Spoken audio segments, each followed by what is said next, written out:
feel like we're so close. We're usually not this close. Anchor standby, restart streaming. Right on set.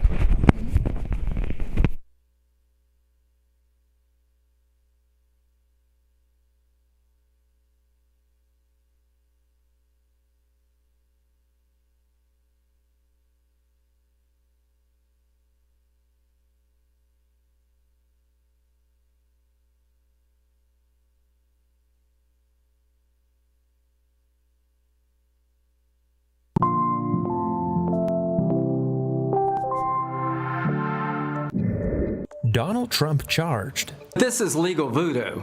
becoming the first former president ever indicted by a grand jury. Killer whale concerns. Seen the transfer of ownership of the Miami Seaquarium to the Dolphin Company, Leading to a decision to ship Lolita across the country.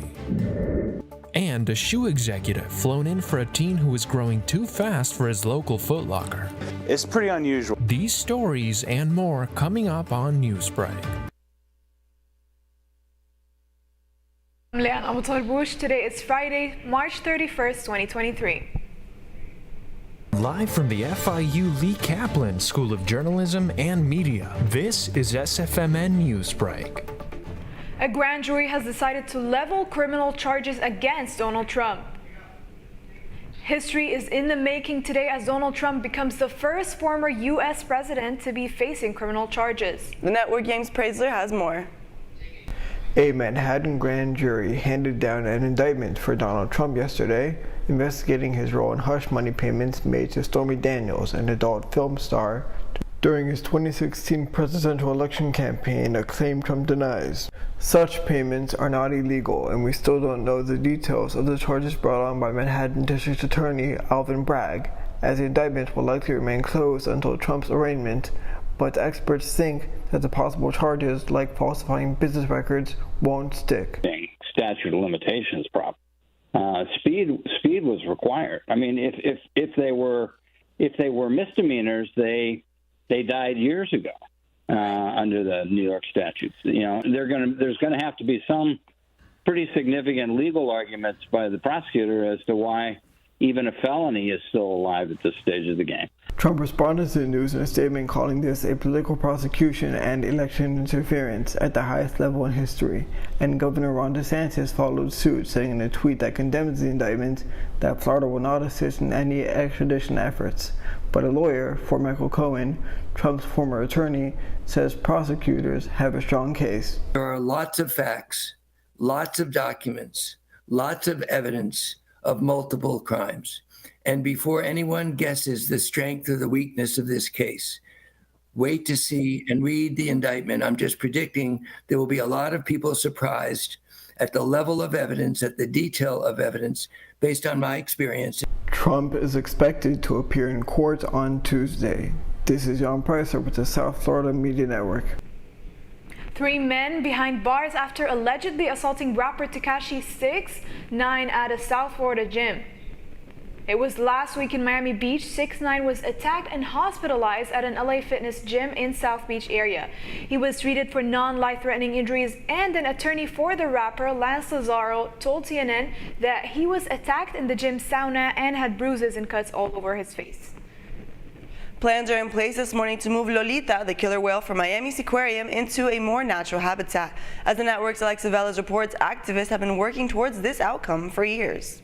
The ball is rolling to set the famous 56-year-old orca Lolita free. She's been in captivity here at the Miami Seaquarium since the 1970s. Although this is only the beginning, plans to send her to her home waters are finally underway.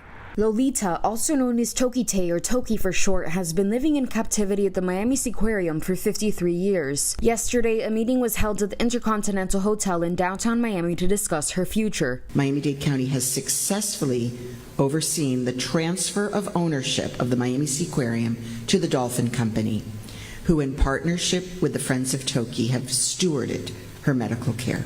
She must first be taught to swim in a sling, then transported on a semi-truck to be flown 3,000 miles to a natural netted sea pen in Washington state. She will become a symbol for us and the future generations, how many things can be achieved when we, besides words, we take actions. Lolita was the only living orca among the 7 that were forcibly taken by hunters in 1970 and sold off to different marine parks.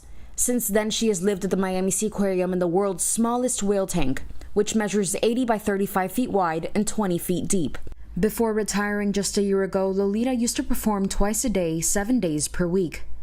The ultimate plan is for her to be reunited with her 95-year-old mother who still lives, and her pod in the open ocean. But I just want to make it clear that this is still years in the making. Nothing is set in stone just yet. NOAA and other federal and state agencies still need to sign off on this. But again, these first moves are a big step forward for Lolita. Reporting for the South Florida Media Network, I'm Alexa Velez. An alligator out on a night walk gets captured by police here in Florida. It was Wednesday in Tampa when police body cam footage shows the 9-foot alligator angry, growling, and whipping his tail at the police trying to contain him. The gator, stubborn for some fresh air, was fighting back aggressively. Eventually, they were able to subdue the gator and put the alligator into a van. The Miami Marlins started the season yesterday against the New York Mets, and things didn't go the way that they maybe hoped. After the World Baseball Classic ended earlier this month, baseball is back at Lone Depot Park, where the Marlins were able to tie the game in the 6th inning. The Mets took the lead in the win in the very next inning. The final score was Mets 5, Marlins 3. The Marlins will face the Mets again as a part of a 4-game series today at 6:40. The Panthers are set to regain their playoff.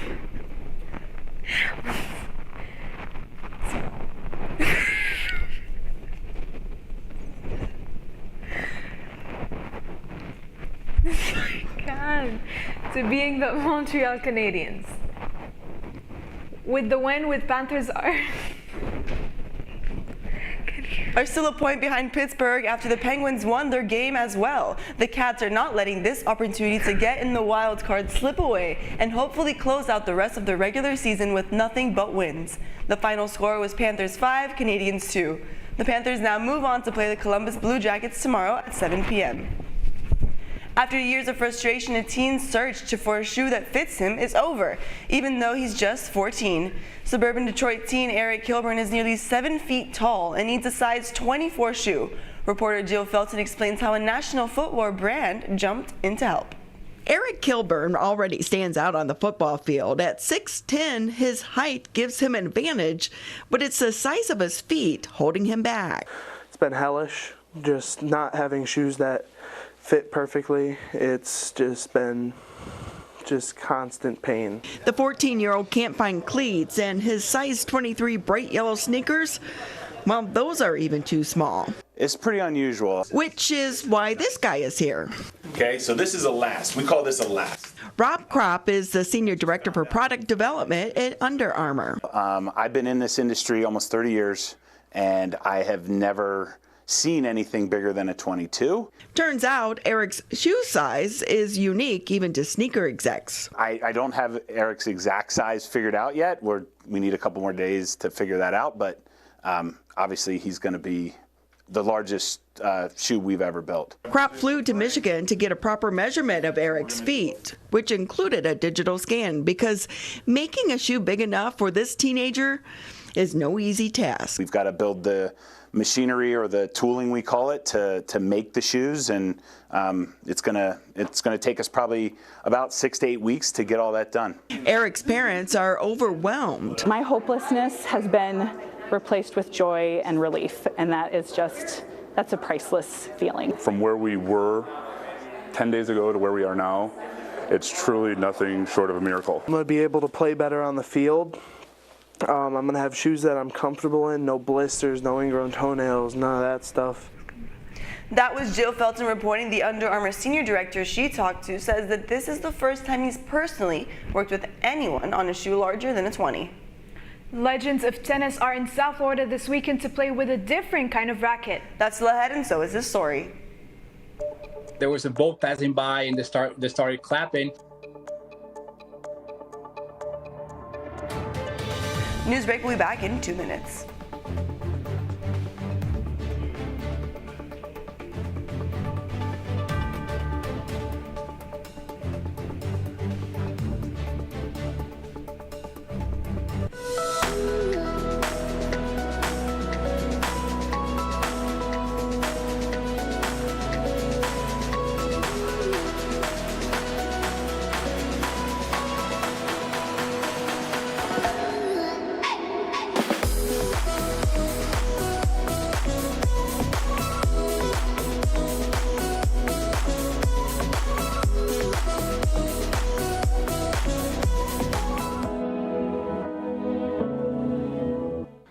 Yo, Scott. Hey. I'm heading out, man. You want to ride? No, I got my car, but I actually really need to go to the bathroom. Oh, you know what? I was just in there. The line is like 10 people long.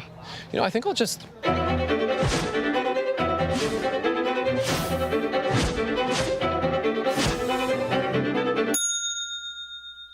Dude, are you okay? You wouldn't believe what I was just thinking. I am definitely buzzed.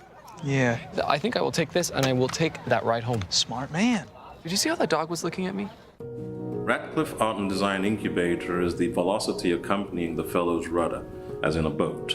Unless there is movement or action, the planned direction is of little consequence. We encourage the creative ideas into action, and from the experience of doing, we critically assess the feedback, adjust, and set out to rediscover the potentialities of an entrepreneurial mindset.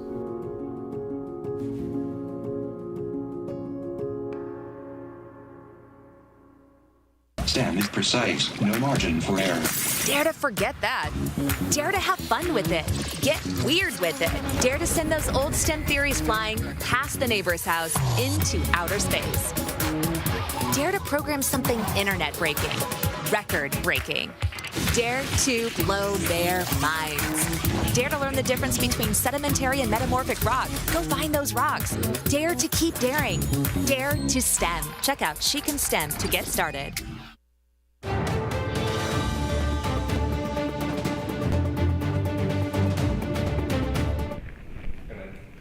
Caught on camera, a man in South Florida dangling and in danger. A mystery man's called the Miami drawbridge, drawing gaps from eyewitnesses. CNN Jean Moose spoke to a man who recorded the whole thing earlier this week.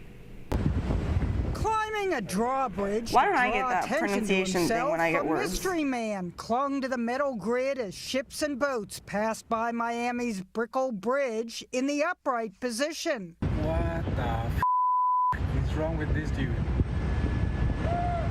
Derek Newball shot this video from his rooftop as the climber reached the top.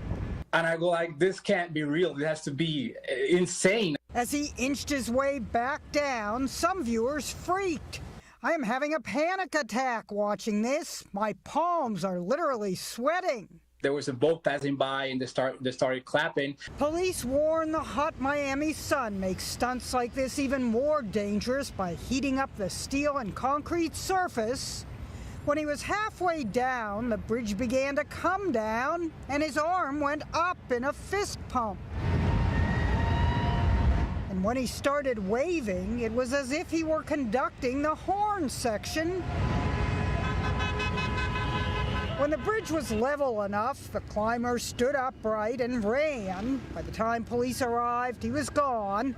At the exact moment Derek stopped recording, the climber briefly got down on the ground. He did like a push-up and just vanished. This isn't Manhattan's 59th Street Bridge that Simon and Garfunkel sang about, but the Brickell Bridge climber did seem to be feeling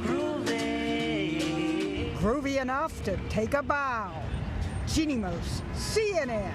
All is groovy. New York. Tennis legends flock to South Florida today to trade their rackets for pickleball paddles. The 2023 pickle paddle slam is set at the Seminole Hard Rock Hotel and Casino and tennis legends John and face off Sunday for $1 million prize. The multi-year event features 2 single matches and a double match, with the game combining rules from tennis, ping pong, and badminton. The tournament will air on ESPN Sunday at noon. You're watching SMN Newsbreak, and we'll be right back.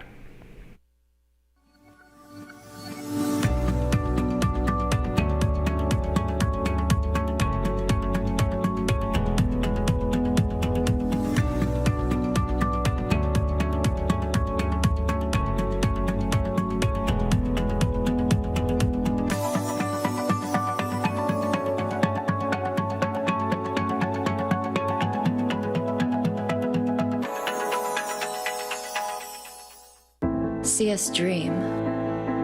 See us remember. See us protest. You matter. Your feelings matter. Your identity matters. Everything about who you are matters. See us fight back. See us rebuild. See us shatter stereotypes. See us inspire. See us united. See us now. There are 16 million children struggling with hunger in America. That's 1 in 5 daughters, sons, neighbors, and classmates who don't know where their next meal is coming from. Yet billions of pounds of good food go to waste every year. It's time we do something about it. Feeding America is a nationwide network of food banks that helps provide meals to millions of kids and families in need. Visit feedingamerica.org to help them feed even more. Together, we can solve hunger. Together, we're feeding America.